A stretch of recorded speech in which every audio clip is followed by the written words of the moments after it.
আসসালামু আলাইকুম everyone, welcome করছি টক ঝাল মিষ্টি রান্না চ্যানেলের আরও একটি নতুন আয়োজন দেখার জন্য। আশা করছি এই মুহূর্তে যারা ভিডিওটি দেখছেন সকলে অনেক অনেক ভালো আছেন এবং সুস্থ আছেন। আজ আপনাদের সাথে শেয়ার করব মজাদার চন্দ্রপুলি পিঠা, যেটা কিনা বানানো খুবই সহজ আর খেতেও কিন্তু ভীষণ মজাদার। মেহমান আপ্যায়নে চাইলে এরকম ঝটপট একটি পিঠার রেসিপি তৈরি করে তাদের সামনে দিতে পারেন। আশা করছি সকলে পছন্দ করবে। পিঠা বানানোর জন্য একটি মিক্সিং বলে নিয়ে নিচ্ছি 1.5 কাপ পরিমাণ ময়দা, সাথে দিয়ে দিচ্ছি লবণ আর 2 টেবিল চামচ পরিমাণ দিয়ে দিচ্ছি রান্নার রেগুলার তেল। এবার তেলটা ময়দার সাথে খুব ভালোভাবে মিশিয়ে নিতে হবে। ভালোভাবে মেশানো হয়ে গেলে এখানে অল্প অল্প করে নরমাল পানি দিয়ে একটি টাইট ডো তৈরি করে নিতে হবে। তবে ডোটা কিন্তু নরম হওয়া যাবে না, এর জন্য অল্প অল্প করে পানি দিতে হবে। একেবারে পানি দেওয়া যাবে না, তাহলে ডোটা নরম হয়ে যাবে। তবে আমাদের শক্ত ডোটাই কিন্তু লাগবে পিঠা বানানোর জন্য। তো ডোটা আমি তৈরি করে নিয়েছি আর দেখতেই পাচ্ছেন এটা কতটা শক্ত আছে। তবে এটা রেস্টে রেখে দিব 10 মিনিটের জন্য ঢেকে, এতে করে কিন্তু এই ডোটা একটু সফট হয়ে যাবে। এবার পিঠার ভিতরে পুরটা তৈরি করব। তার জন্য চুলায় একটি প্যান বসিয়ে দিয়ে দিচ্ছি আমি 2 টেবিল চামচ পরিমাণ ঘি। ঘিটা যখন একটু গরম হয়ে যাবে ওই পর্যায়ে এখানে অ্যাড করে দিয়েছি 2 টেবিল চামচ পরিমাণ সুজি। আমি এখানে কাঁচা সুজিটাই কিন্তু ব্যবহার করছি।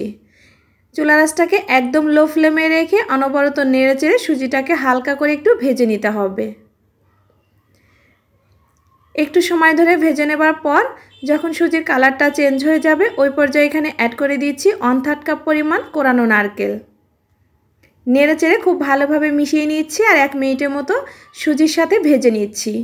ভেজে নেওয়া হয়ে গেলে এখানে আমি অ্যাড করে দিচ্ছি 1 কাপ পরিমাণ লিকুইড দুধ। এবার নেড়েচেড়ে খুব ভালোভাবে মিশিয়ে নিচ্ছি। এই পর্যায়ে আমার চুলার আঁচটা লো ফ্লেমে আছে। মিষ্টির জন্য এখানে চিনি দিয়ে দিচ্ছি 1/4 কাপ আর ফ্লেভারের জন্য 2টি এলাচ দিয়ে দিলাম। এবার অনবরত নেড়েচেড়ে জাল করে এই মিশ্রণটাকে ঘন করে নিতে হবে। কিছুক্ষণ মিডিয়াম আঁচে জাল করে নিলেই দেখা যাবে এই মিশ্রণটা একটু ঘন হয়ে গেছে। ওই পর্যায়ে আমি এখানে অ্যাড করে দিচ্ছি বাদাম কুচি।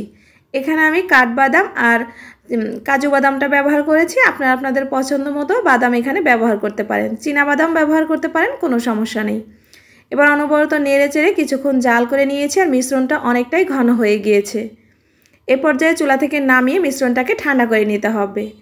10 মিনিট রেস্টে রাখার পর এই ময়দার ডোটা কিন্তু অনেকটাই সফট হয়ে গিয়েছে। এবার 1 মিনিটের মতো ভালোভাবে মথে নিচ্ছি। এবার এই ডো থেকে আমি লেচি কেটে নিব। তার জন্য ডোটাকে এরকম একটু লম্বা করে নিচ্ছি হাত দিয়ে, তারপর একটি নাইফ দিয়ে ছোট ছোট করে কেটে নিচ্ছি। এই লেচিগুলো দিয়ে আমি মিডিয়াম সাইজের পাতলা করে রুটি বেলে নেব। তাই লেচিগুলো কিন্তু বেশ বড় না, একটু মিডিয়াম সাইজের করে কেটে নিয়েছি।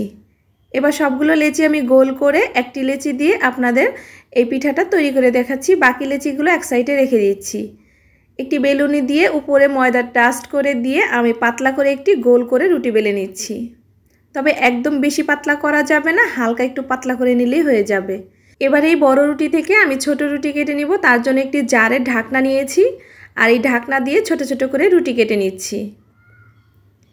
আপনারা চাইলে কিন্তু গ্লাস দিয়েও কেটে নিতে পারেন।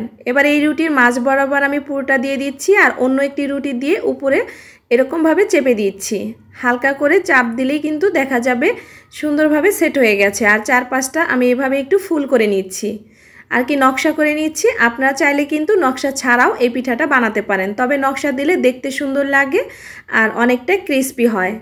তো আমি আরও একটি তৈরি করে দেখাচ্ছি। মাঝ বরাবর পুরোটা দিয়ে অন্য একটু রুটি দিয়ে এভাবে একটু প্রেস করে নিচ্ছি আর চারপাশটা আমি একটু নকশা করে নিচ্ছি। আশা করছি ভিডিওর স্ক্রিনে দেখেই বুঝতে পারছেন এই কাজগুলো আমি কিভাবে করছি। খুবই সহজ বানানো। আমি সবগুলো পিঠা বানিয়ে নিয়েছি, দেখতেই পাচ্ছেন। এগুলো এখন ভেজে নিব। ভাজার জন্য চুলায় ফ্রাই প্যান বসিয়ে তেল গরম করে নিয়েছি। এবার এই পিঠাগুলো দিয়ে দিচ্ছি। চুলার আঁচটাকে একদম কমিয়ে এই পিঠাগুলো উল্টে পাল্টে ভেজে নিতে হবে। আর এই পিঠাগুলো গোল্ডেন কালার আর ক্রিস্পি করে ভেজে নিতে হবে। চুলার আঁচটাকে হাই হিটে বা মিডিয়াম হিটে ভাজা যাবে না, একদম লো আঁচে রেখে তারপর পিঠাগুলো ভেজে নিতে হবে। আর পিঠাগুলো কিন্তু তেলে দেওয়া মাত্রই একটু ফুলে উঠবে আর এগুলো কিন্তু অনেকটাই ক্রিস্পি হবে। আপনি যতটা ক্রিস্পি করে পিঠাগুলো ভাজবেন খেতে কিন্তু ততটাই ভালো লাগবে। তাই চেষ্টা করবেন একটু সময় নিয়ে এই পিঠাগুলো ভেজে নেবার জন্য। আমি এরকম উল্টে পাল্টে কয়েকবার দিয়েছি আর এই ক্রিস্পি করে ভেজে নিচ্ছি আর গোল্ডেন কালার করে ভেজে নিচ্ছি। এগুলো দেখতে অনেকটাই লোভনীয় আর খেতেও কিন্তু ভীষণ মজাদার। আর বানানো খুবই সহজ, আপনি একবার চেষ্টা করলেই কিন্তু এই পিঠাগুলো বানিয়ে নিতে পারবেন। সবগুলো পিঠা আমার ভাজা হয়ে গেছে, এবার আমি এগুলোকে তেল ছড়িয়ে তুলে নিচ্ছি। আর দেখতেই পাচ্ছেন এগুলো কিন্তু এখনই কতটা সুন্দর লাগছে। বাকি পিঠাগুলো কিন্তু আমি সেম প্রসেসেই ভেজে নিচ্ছি। পিঠাগুলো আপনি চাইলে চালের গুঁড়ি দিয়েও বানাতে পারেন, তবে ময়দা দিয়ে বানালেও কিন্তু খুবই টেস্টি হয়। একবার হলেও বাসায় ট্রাই করবেন। সবগুলো পিঠা আমি ভেজে নিয়েছি আর দেখতেই পাচ্ছেন এগুলো কতটা সুন্দর হয়েছে, অনেকটা ক্রিস্পি হয়েছে, খেতেও কিন্তু ভীষণ মজাদার ছিল। আমাদের হাতের কাছে সবসময় চালের গুঁড়িটা থাকে না, তাই আপনি ময়দা দিয়ে খুব সহজে বানিয়ে নিতে পারবেন এই মজাদার চন্দ্রপুলি পিঠা। দেখতে যেরকম লোভনীয় আর খেতেও কিন্তু ভীষণ মজাদার। আমার আজকের রেসিপিটা ভালো লাগলে অবশ্যই লাইক, শেয়ার, কমেন্টস করতে ভুলবেন না। সবাই ভালো থাকবেন, সুস্থ থাকবেন। আল্লাহ হাফেজ।